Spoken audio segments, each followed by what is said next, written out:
Garden ઠાઠા હોઈ જતા ઊભું રહે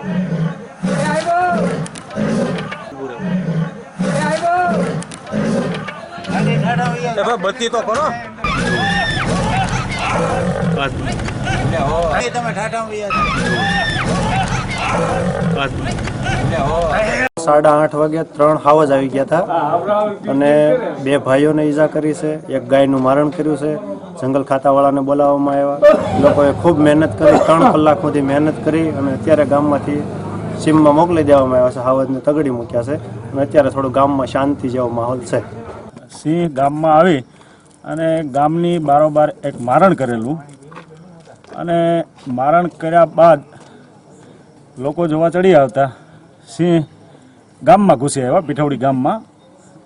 અને પીઠોડી ગામમાં ઘૂસી આવ્યા અને લોકોના ટોળા વધારે વળતા તો સિંહ જ્યાં ત્યાં છુપાઈ જાય અને એક ગામના ડેલામાં ઘૂસી ગયેલા. એમાંથી 2 સિંહ અગાઉ નીકળી ગયેલા અને એક સિંહને બહાર કાઢવા માટે થોડી અમે મહેનત કરવી પડી. પોલીસ, વન વિભાગે બધા સંયુક્ત મહેનત કરી અને સિંહને જંગલમાં ખદેડી મૂક્યો છે અત્યારે હાલ પૂરતા. અને એ સિંહ દ્વારા 3 માનવ ઈજાઓ થઈ છે સામાન્ય, અને હાલ એ બધા દવાખાને છે. અને સિંહને અમે જંગલની તરફ બહાર કાઢી અને મૂકી આવ્યા છે અને પૂરી રાત્રિ આજે એનું ધ્યાન રાખી પેટ્રોલિંગ કરી અને સતત એને જંગલમાં જ આવી કોશિશ કરશું.